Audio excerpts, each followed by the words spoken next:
Muy buenas tardes, amigos. Este es el programa Diálogos del Montonero. Bueno, ha culminado el evento de APEC aquí en Lima, en Perú. Eh, Se ha dicho un montón de estos temas, pero lo cierto es que luego de APEC, América Latina y el mundo en general vuelven los ojos hacia la evolución del nuevo gobierno de Donald Trump.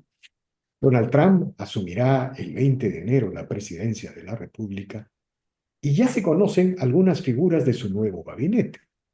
Por ejemplo, el senador por Florida, el senador Marco Rubio, es un hijo de cubano, es un cubano americano, hijo de cubanos, pero la trayectoria del senador Rubio está identificada con América Latina, ¿eh? Y una lucha frontal contra la dictadura de Cuba, la dictadura de Nicaragua, de Venezuela y en general todo el eje que se llama agrupado alrededor del Foro de Sao Paulo y el Grupo de Puebla. Igualmente, hemos conocido que el señor Donald Trump ha nombrado a Elon Musk, este multimillonario e innovador empresario, como jefe de una comisión que se va a encargar de la eficiencia del Estado federal con el objeto de reducir sobre regulaciones, trámites, reducir oficinas, dependencias de este gasto estatal gigantesco de alrededor de 6,5 trillones de dólares del Estado federal estadounidense. Eso son buenas noticias con respecto al capitalismo, a las libertades, a la democracia en general.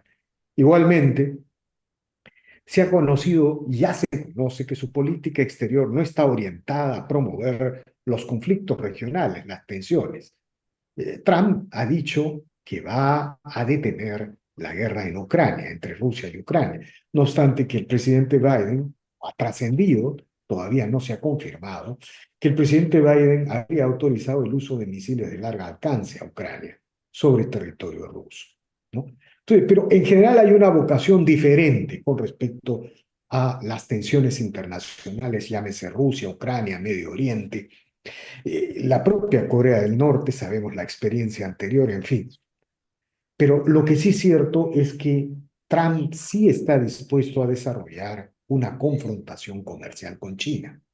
Si uno suma todos estos hechos, uno puede concluir que el presidente Trump ha decidido evitar un conflicto internacional por el lado militar, por el lado militar tradicional, ese conflicto que fue muy permanente en el siglo XX, Primera y Segunda Guerra Mundial, que definía hegemonías, y más bien ha decidido ir al relanzamiento del capitalismo americano y en función de ese objetivo ha anunciado sanciones y medidas con los aranceles.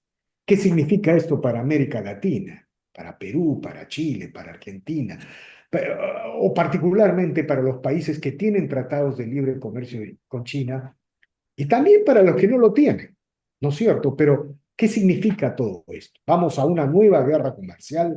¿Se acabó el libre comercio en el mundo? Bueno, para hablar de estos temas, el día de hoy hemos convocado al señor Ricardo Israel, ex candidato presidencial en Chile y miembro del Instituto Interamericano para la Democracia en Miami.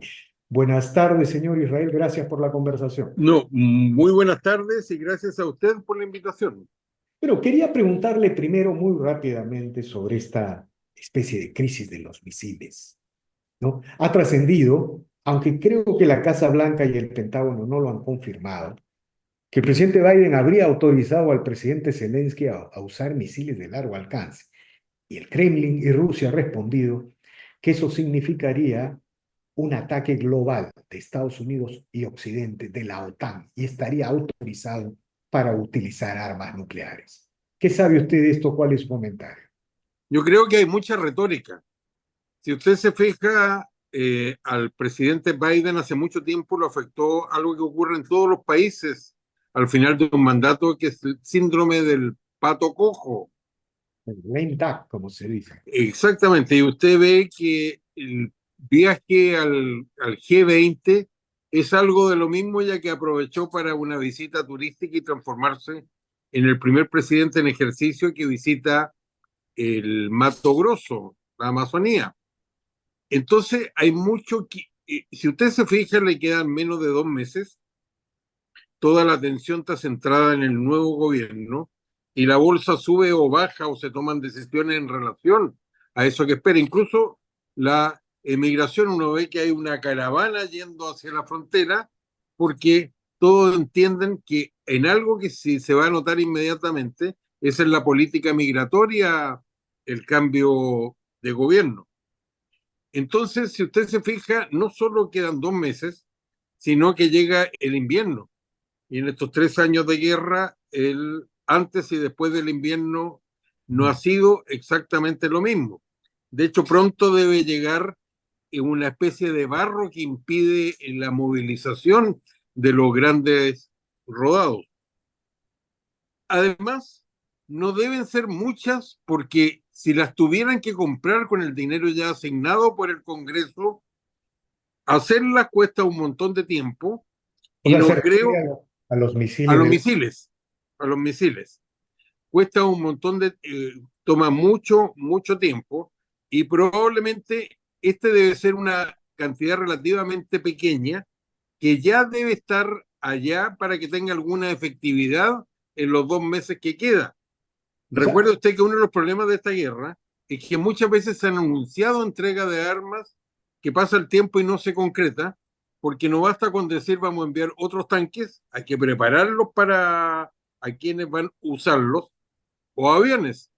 el hecho de que esto, como usted lo describe, sea un montón de retórica, digamos, la llegada del presidente Trump va a ser subrayada en el sentido de que en medio de esta retórica, en medio de estos discursos inflamados de acciones y respuestas en el terreno de las palabras, la llegada del presidente Trump va a ser subrayada en el sentido de que pone fin a la guerra en Ucrania. Es decir, esto también es un punto para Trump. Yo no sé si la va a poner fin, pero sí se va a recuperar algo que nunca se debió haber perdido y que es una novedad. Yo creo que hay un retroceso geopolítico para Estados Unidos en dos situaciones.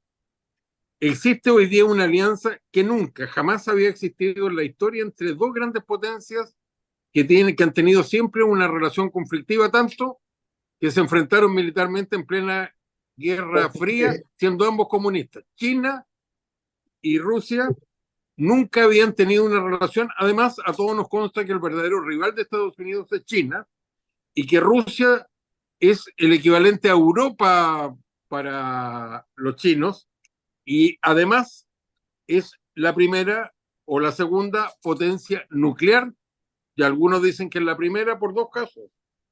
Tiene la voluntad de usar las armas atómicas, lo ha transformado en su principal disuasión y se ha dedicado 20 años a modernizar la cosa que no ha hecho todavía Estados Unidos.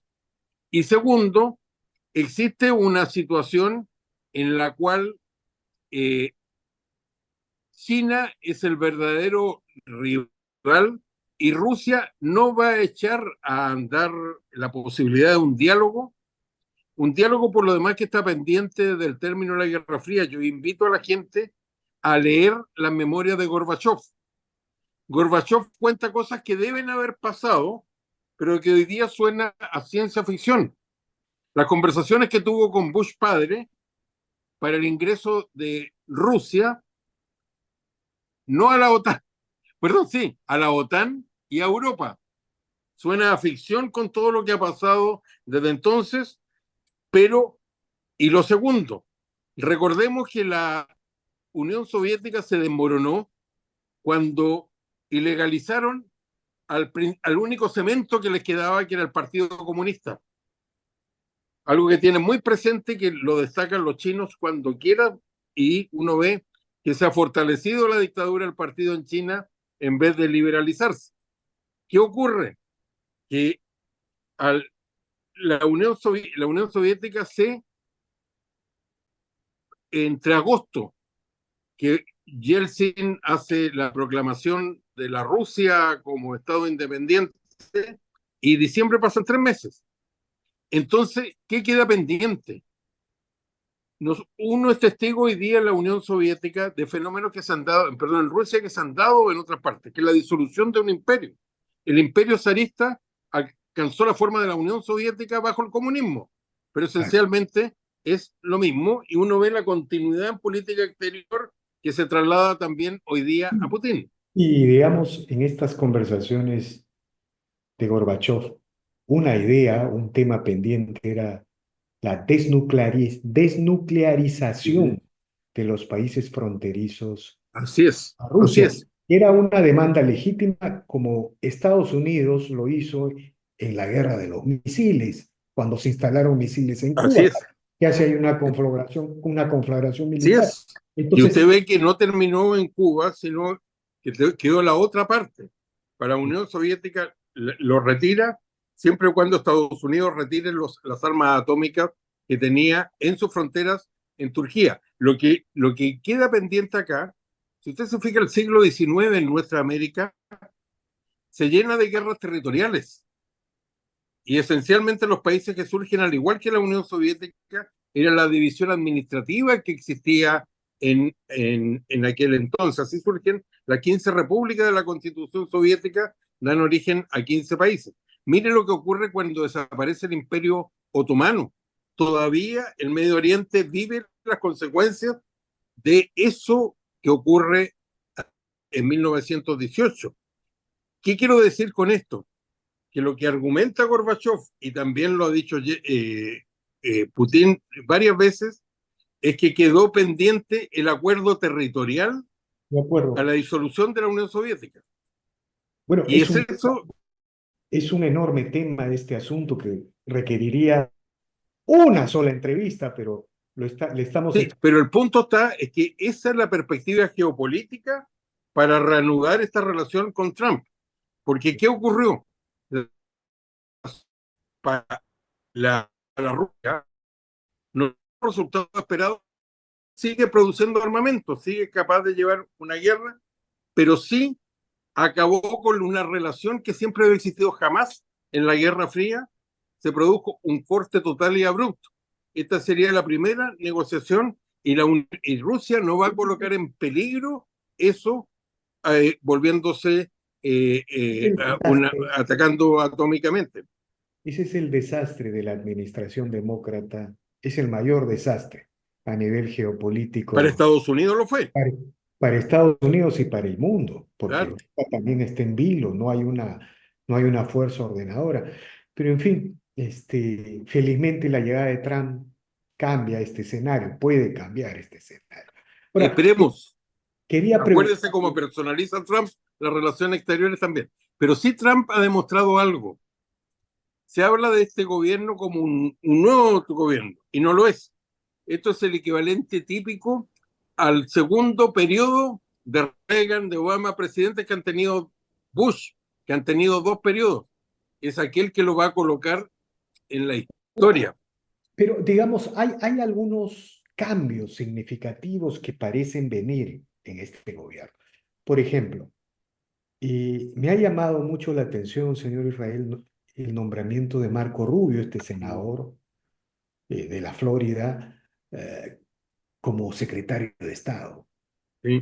Digamos, una primera impresión es, claro, uno puede decir, la Florida es un bastión conservador, Sí. el gobernador de Santis, pero también uno puede decir, hay una mirada especial para América Latina. Así es. Así es. Y la otra cosa que me ha llamado mucho la atención, y eso es una novedad, muy reganiano, muy Margaret Thatcher, ¿no? Es el anuncio de esta Comisión de Eficiencia Estatal, DOGE se dice en inglés, ¿no? A Sí. cargo de Elon Musk para reducir las sobreregulaciones, Así es. los ministerios, las oficinas a nivel federal y bajar ese gasto enorme, gigantesco Así es. y progresismo en el siglo XX. Coménteme estos dos aspectos para luego Sí. entrar a la... Con mucho gusto. El nuevo orden se demuestra en lo preparado y organizado que se ven un nombramiento detrás de otro. Incluso él le ha pedido a sus senadores, porque la lucha interna dentro de los republicanos no ha terminado. No ganó como jefe de los... Se sacó a la vieja guardia, pero ganó el candidato a esa vieja guardia y no ganó el candidato que quería Trump en el Senado. Entonces está pidiendo que haya una especie de... que puedan actuar sin necesidad de que vayan por todo este proceso de confirmación donde está toda la atención centrada en uno detrás de otro. ¿Cuál es la diferencia? En su mandato anterior, como era algo nuevo, que venía solo con experiencia en el sector privado, Trump dejó muchos cargos federales sin nombrar. Da la impresión que no tenía conocimiento previo de las personas que trabajaron cerca de él. Él tuvo una relación conflictiva porque llegó a gente que hizo lo que ha hecho. Él tuvo 4 o 5 jefes de gabinete, en general, salvo uno, ex generales, que han hecho lo mismo que su asesor de seguridad nacional, que lo ha hecho todas las veces que ha trabajado con algún gobierno Bolton. Escribir memorias muy críticas de Trump. Pero ahora es toda gente que él conoce, que ha trabajado con él, e incluso la prensa parece que todavía, la gran prensa en general es demócrata, todavía no acepta el nivel de derrota porque no fue una derrota cualquiera. Una- Imagínense, ganó el voto popular, ganó en estados, ganó todos los estados bisagra donde realmente se da la elección, ganó el Congreso. Ahora va a tener un problema por la cantidad de gente que está nombrando, pero es toda gente que tiene confianza en él.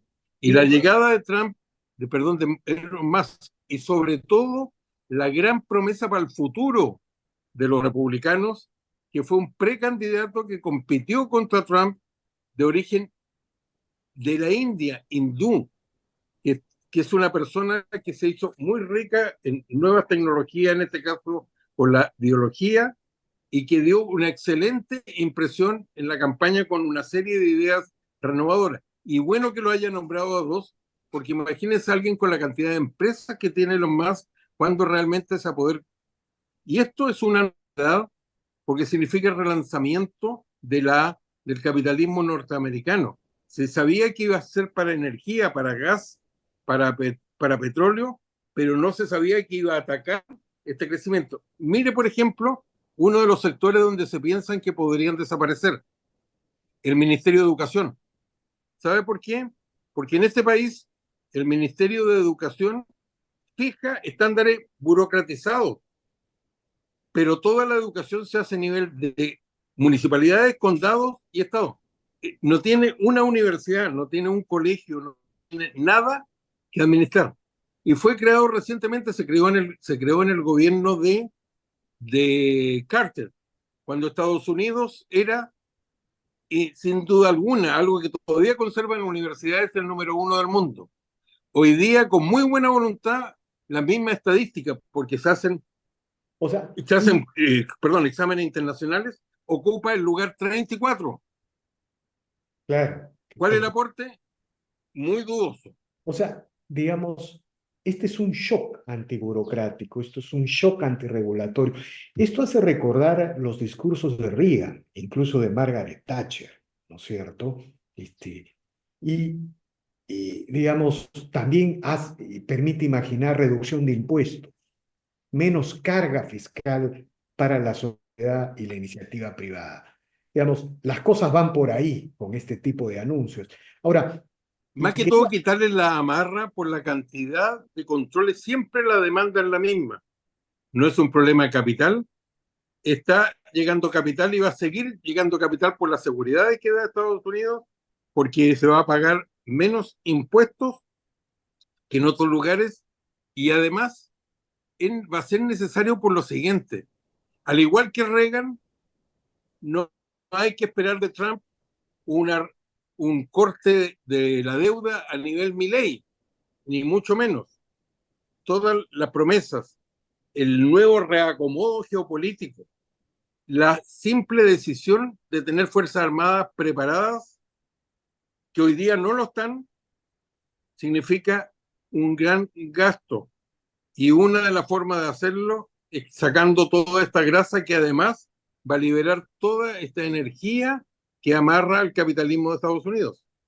Por supuesto, esa es una gran noticia y en general eh, eh, es sorprendente también cómo los migrantes, más allá de las campañas de la prensa internacional, del progresismo, han reaccionado con estos anuncios.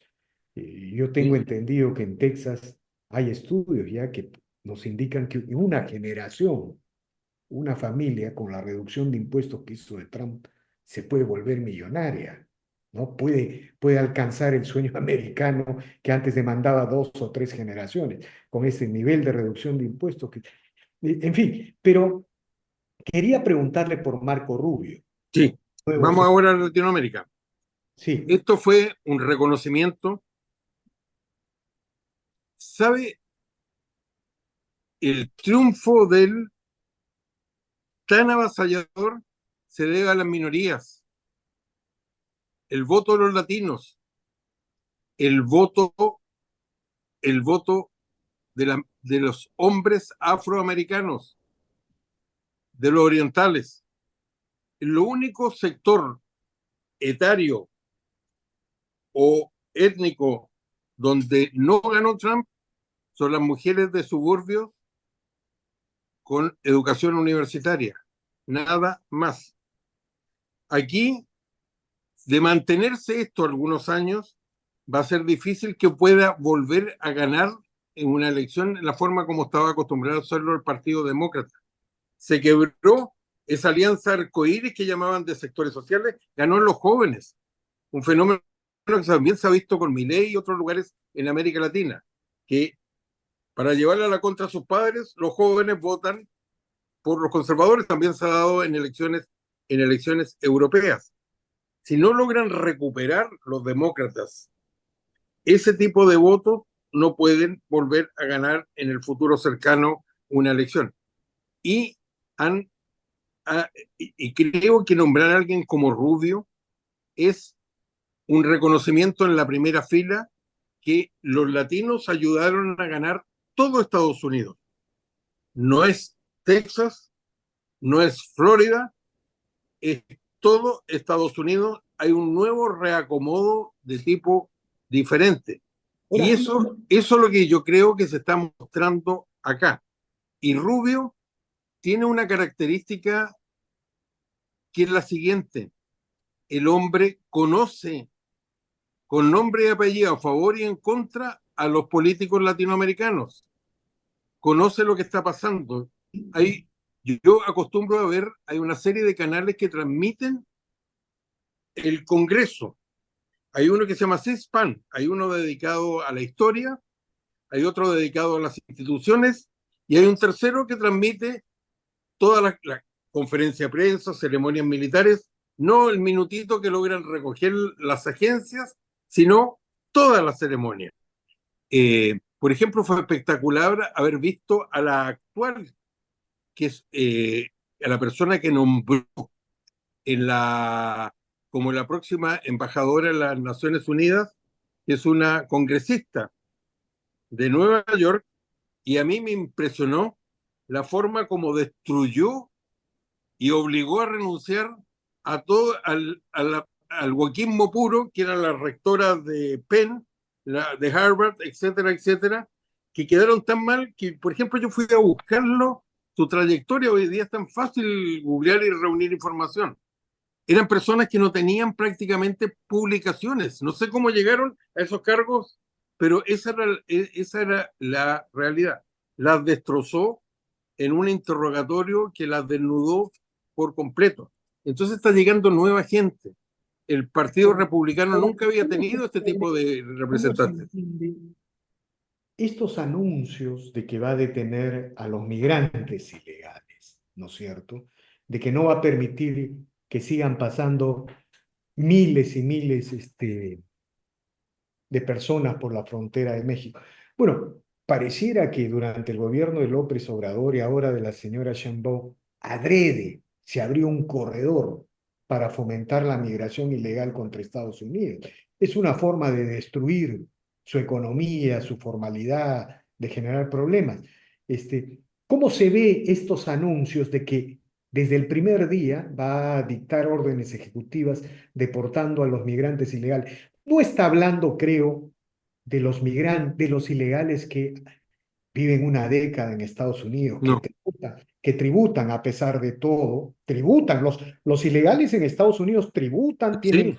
cuentas de ahorro, están con un pie en la legalidad. Otra cosa es que en el Departamento de Inmigración haya problemas con su No forma. podría funcionar este país. ¿Por qué no podría funcionar? Porque sin salir de los latinos, la gente que trabaja en los campos, la gente que hace aseos, Construcción.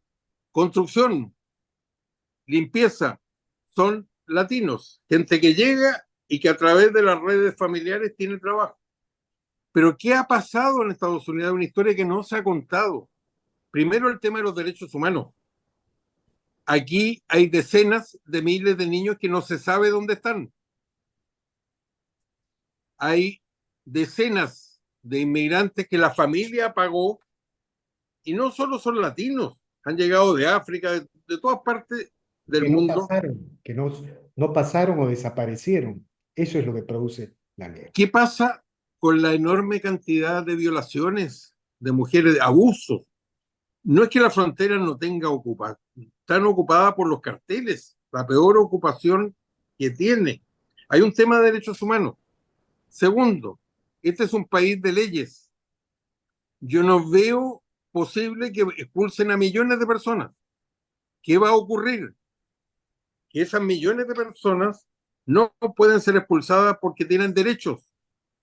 No, Las primeras 10 enmiendas del Bill of Rights, y son los derechos, van a acudir permítame, inmediatamente a la justicia. señor Israel, permítame una pequeña digresión.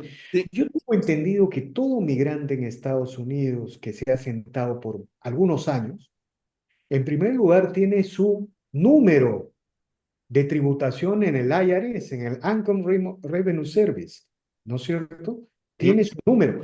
Y con ese número de contribuyente, puede acceder al sistema financiero, puede tener tarjetas de crédito, puede, en fin. sí.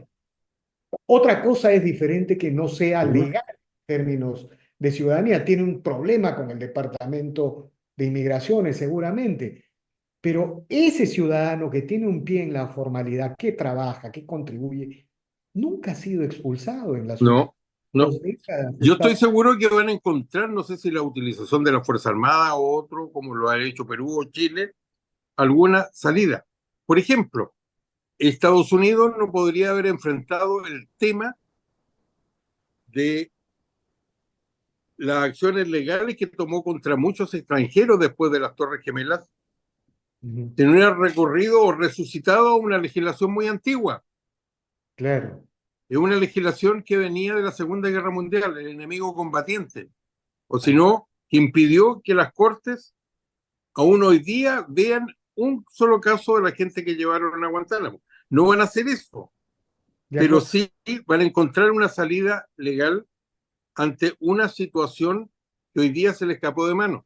Recuerda usted que estaba relativamente controlado y se abrió cuando Biden durante toda la campaña repitió que eran bienvenidos y que las puertas estaban abiertas. ¿Qué ocurre ahora?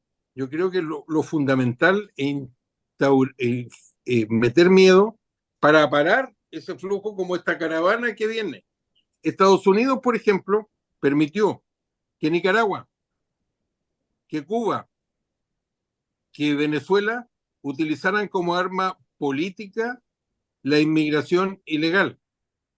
Incluso un país como que cambió su orientación política como Honduras hizo exactamente lo mismo. Y tanto Honduras como Nicaragua tienen un tratado de libre comercio con Estados Unidos. Nunca se actuó sobre esa base y no lo tiene Uruguay, por ejemplo. Está clarísimo que las órdenes ejecutivas de Trump contra la inmigración van a ser contra aquellos que están cruzando la frontera. Él lo que quiere es detener este flujo interminable que México parece alentar desde sus fronteras. Y seguramente, sí, dígame, No, señor. ¿sabes lo que yo le iba a decir? Que yo esperaría en el caso de Rubio, lo siguiente, que esto se haga con América Latina y no contra. A mí siempre me llamó la atención, mire usted, esa terrible migración que creó de la delincuencia organizada que está en Caracas, el castrochavismo, y nunca vi ninguna información hasta que todo estalló en la cara de Estados Unidos sobre el Tren de Aragua, Así sobre las es. dificultades que tenía Perú y Chile como consecuencia de la inmigración ilegal, y me gustaría mucho que se aprovechara esa experiencia y se hiciera con una serie de países latinoamericanos. De acuerdo, señor Israel, vamos en ese sentido. Ahora, déjeme preguntarle por la guerra comercial.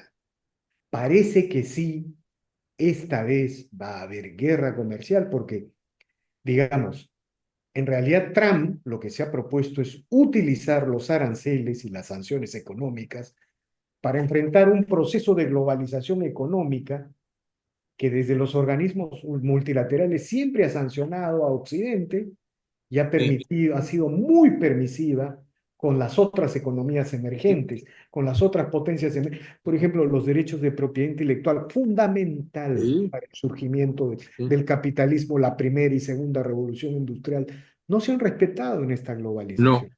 no. Entonces, dígame usted, ¿se viene una guerra comercial? Sí, pero yo creo que esto ha sido exagerado. Esto es una pelea de perro grande. Estados Unidos, la parte buena de que somos irrelevantes, desgraciadamente, como Se región refiere a los latinoamericana, países latinoamericanos. perdón, Se refiere a los países latinoamericanos. me refiero a Latinoamérica, es que no somos lo suficientemente relevantes para ser importantes. Esto va contra China, que ya la utilizó, y a Estados Unidos le fue muy bien en ello. Europa, Europa pareció esperar con mucha superioridad moral que esto era un mal, eh, Trump era algo malo que ya había pasado. Cuando negocian suerte de Ucrania con los rusos, porque es así esto. Para Ucrania no es Israel, no puede seguir peleando solo, simplemente. En ese caso, no va a existir Europa y va a ser un rudo despertar que tienen que preocuparse de su seguridad. Viene algo así, entonces es más lógico que se acomode a esta realidad, porque hay hechos que pasan desapercibidos. Por ejemplo, después de que hubo una ofensiva muy grande por parte de Estados Unidos para que volvieran las empresas, el lugar más fácil para lo que se llama nearshoring, acercarse a las costas, es México. Pero quienes mejor han aprovechado estas nuevas posibilidades son empresas chinas que se han establecido como empresas mexicanas y que tienen todo el formato establecido en el norte de México para exportar vía Texas y otros estados vecinos hacia Estados Unidos.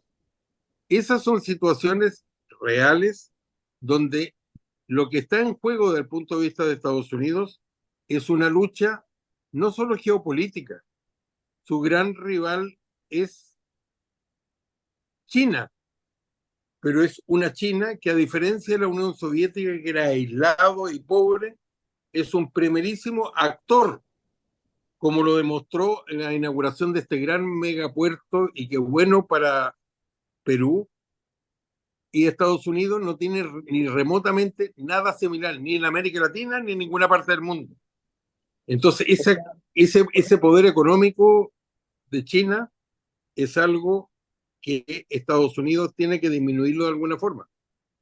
O sea, usted dice que, por ejemplo, las empresas chinas utilizaron el área de libre comercio en México para instalarse y exportar hacia los Estados Unidos.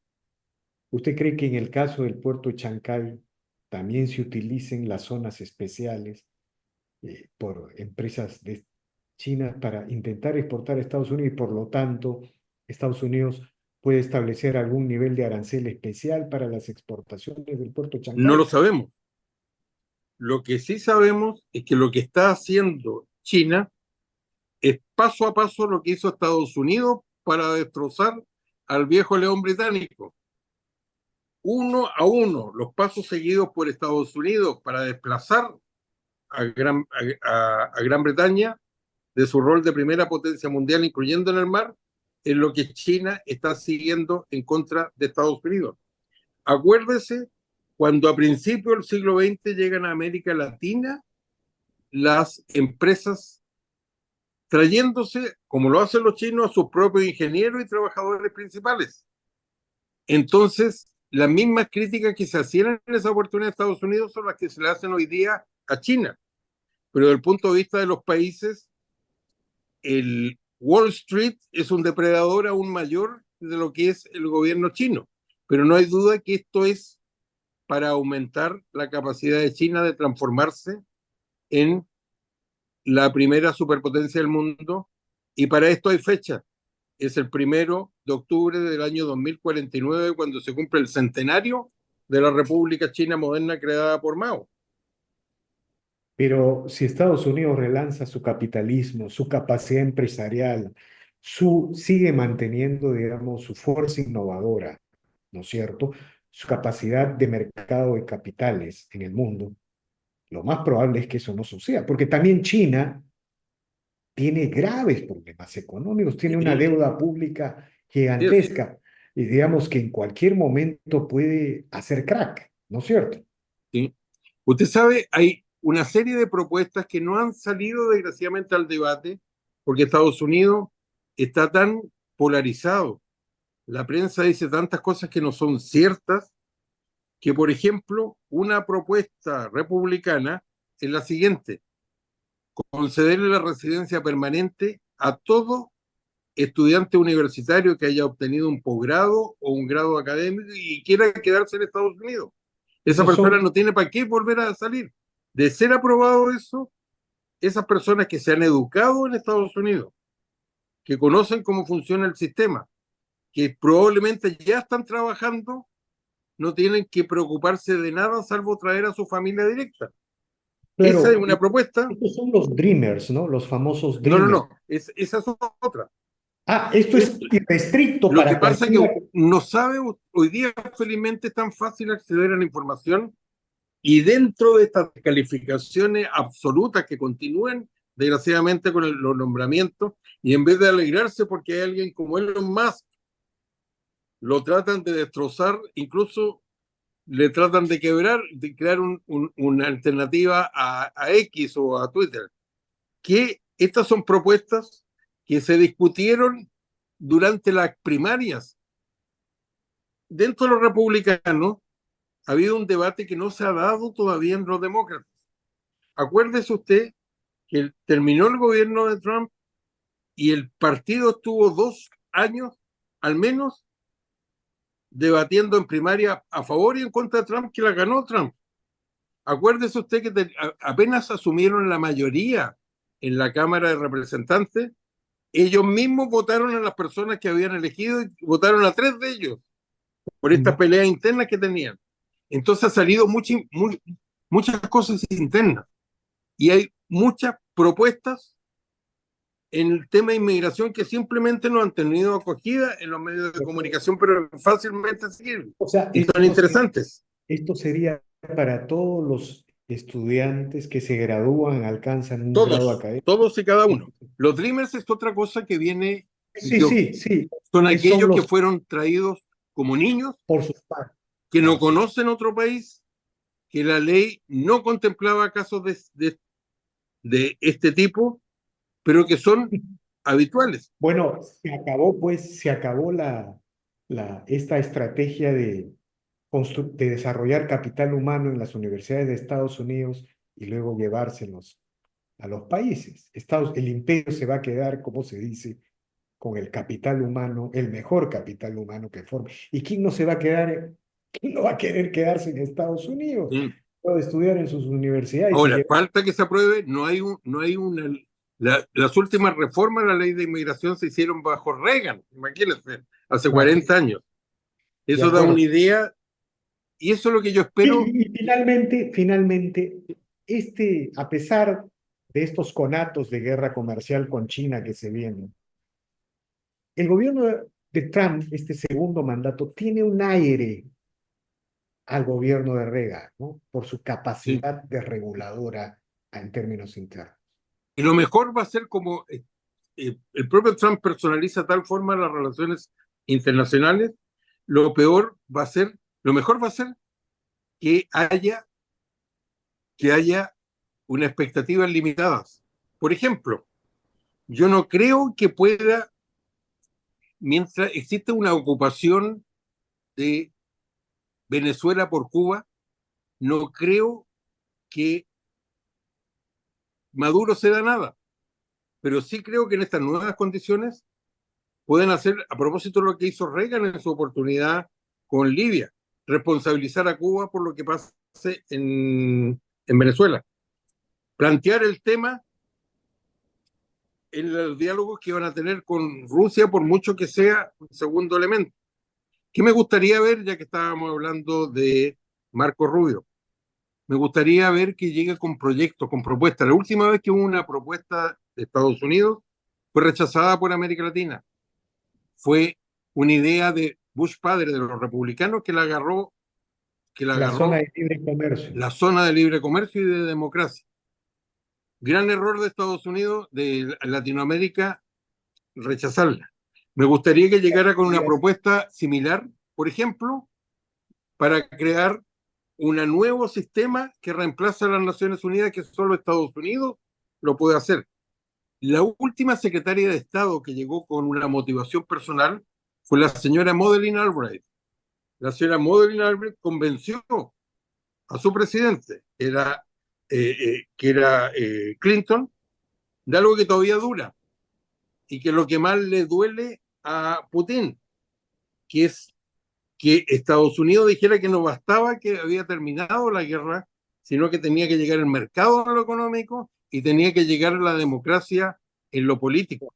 Y la señora Albright, con las protestas hasta que murió de Kissinger, llevó a la OTAN y toda una nueva realidad. Marco Rubio tiene la capacidad y el conocimiento de América Latina para hacer una propuesta que hoy día no existe y ojalá en América Latina las cancillerías se den cuenta de lo que ha pasado. De Por primera acuerdo, vez de hay acuerdo. algo que interesa, que son que los latinos deciden la elección presidencial de Estados Unidos. De acuerdo, señor Israel, infinitamente agradecido por estas declaraciones, por estas reflexiones. Lo cierto es que luego de escucharlo y luego de analizar las cosas, Occidente está mejor que antes de la elección de Trump. Tiene un norte, tiene un norte. Hay algunos amigos liberales que creen que el libre comercio existe como una planificación racional en una pizarra, al margen de otros factores, de otras libertades, de otras instituciones, de otros estados, al margen de la propia historia universal, ¿no? Pero en fin, estamos más optimistas. Le agradezco infinitamente por esta declaración. Yo le agradezco a usted la invitación y muchas gracias. Bien. Bien, amigos, esta ha sido una nueva edición de Diálogos del Montonero. Regresamos en la siguiente edición. Gracias.